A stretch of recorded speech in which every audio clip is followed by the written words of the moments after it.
Hi, I'm Hobie-Wan. This is Red Chair Reading. Tonight we're reading the Black Book of Secrets by F.E. Higgins. Chapter 25, The Cat's Away. Let's go. Ludlow stirred.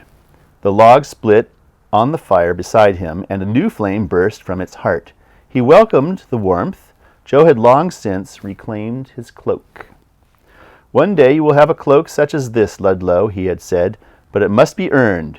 Jockastar wool does not come cheap." Joe had not left him lacking. In the place of the cloak, he had given Ludlow a large cushion stuffed with straw and 2 rough but clean-smelling blankets. Every night, Ludlow curled up on the cushion and covered himself right up to his ears with the blankets. But sleep did not come easy, and when he did sleep, his vivid dreams caused him to twitch and mutter. More often than not, he woke in a sweat after some strange dream about one of the villagers, Jeremiah, smelling so badly that Ludlow would wrinkle his nose as he slept. Obadiah, always in a hole, always digging. Horatio, mixing the ingredients for one of his vile pies. The confessions of the Pagus Parvians would haunt him until the dream would turn into a nightmare.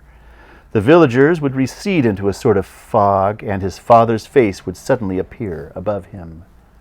His hands would reach out of the mist and tighten around Ludlow's neck until everything went black. Then he would wake up violently and leave his bed to look out of the window down the street until he was driven back by the cold. Every morning Joe would ask, "How did you sleep?" And every morning Ludlow gave the same reply, "Well, very well indeed." Joe would raise a skeptical eyebrow, but he never said more. One morning, after a particularly bad night, when Ludlow had been shaken awake 5 times by the hands throttling him, Joe announced he was to be away for a few days. "You needn't open the shop if you prefer," he said. "The weather feels quite stormy. I doubt there'd be much customers." Ludlow, although he wanted to appear willing, protested only feebly. He liked the thought of having the place to himself for a while. "When will you be back?" he asked as Joe stepped out into the street. "When my business is done." Ludlow could sense there was little point pursuing the matter, and he watched as his employer limped off up the hill past the graveyard. Joe was right. The skies were ominously dark today, and the cobbles were buried under a fresh snowfall. There was little other life in the street, but it was only 5 o'clock in the morning. As soon as Joe went out of sight, Ludlow closed the door and promptly jumped onto Joe's bed and went back to sleep. When he woke some hours later, he thought for a moment that he had slept right through the day and into the night. In fact, it was mid-afternoon, but it was uncommonly dark and cold. Outside, a screaming wind buffeted the walls and windows. Inside, snow had fallen down the chimney and was gathering on the hearth. The fire had practically gone out, and Ludlow knew that he must revive it. When he had finally brought it back to life and had a kettle hanging over the flame, he went through to the shop and stood at the door. His view of the street was somewhat obscured, for the village was in the grip of a snowstorm, the like of which he had never seen before. The 3 golden orbs were blowing wildly in the wind, and snow was piling up in every corner and doorway. He could see no more than a few feet down the street. What about Joe? He thought. He could only hope he had found shelter before the storm. Then a flash of red and the white flurries caught his eye. Someone was outside. "Oh, Lord," muttered Ludlow, "it's Polly." He opened the door, and it was snatched out of his hand by the wind. Huge flakes stung his face, and he was half blinded by the driving snow. "Polly!" he shouted. "Polly!" Polly was almost close enough to touch, but she couldn't hear him over the whine of the wind. Ludlow didn't stop to think, and he stepped out into the full force of the storm. He grabbed Polly by the arm and pulled her toward him. Her white face lit up under her hood, and together the 2 of them leaned into the wind and collapsed inside the shop. The door slammed shut behind them. That's convenient. "What were you doing out there?" cried Ludlow. Polly answered in short, breathless gasps. "I was coming back from Sterling Oliphant's." She was shivering violently, her nose bright red with the cold. "He doesn't care about the weather. He still wants me to clean for him." Ludlow shook his head in disbelief. "You could die out there. You're freezing. Come through and have some soup. The fire's lit.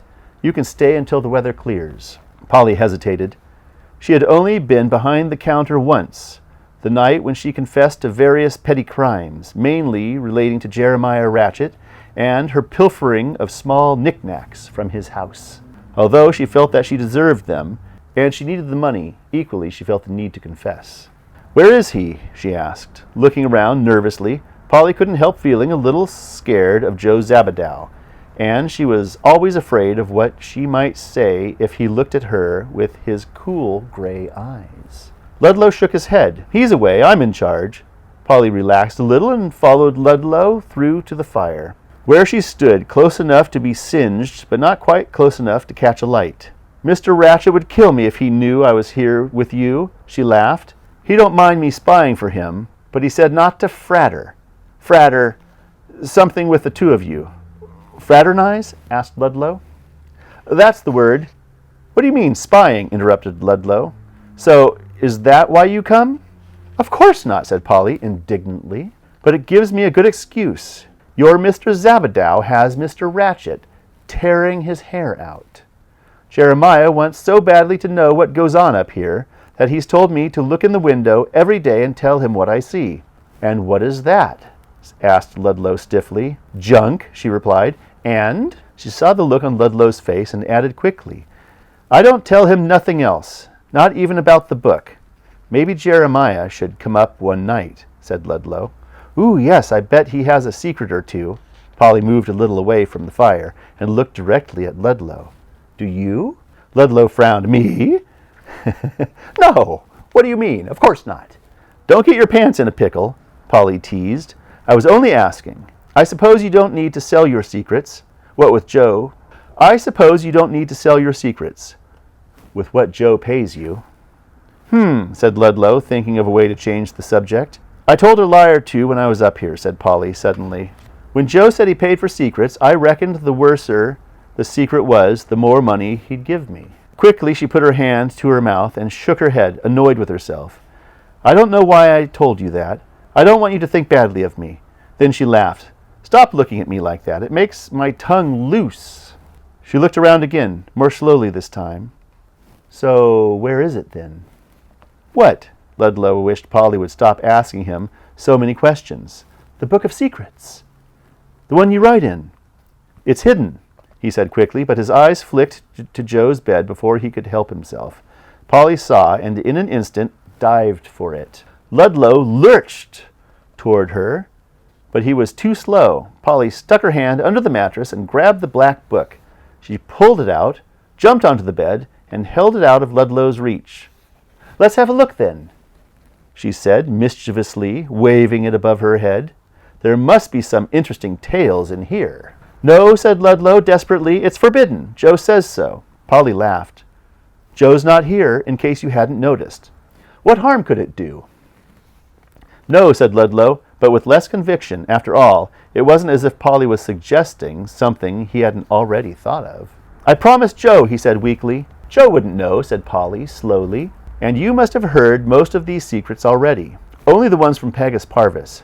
Then let's look at the others, from before Pagus Parvis, in a place where we don't know anyone."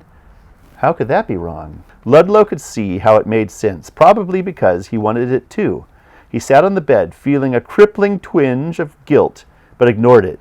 This was the first time he had been left alone with the Black Book of Secrets, and already he was about to betray Joe. But if he was honest with himself, he wanted to read the stories as much as Polly did. If this is interesting to you, please be sure to boop the like button. You'll help the video spread to other people. Thank you very much. "I suppose we could look at the beginning." Polly nodded eagerly.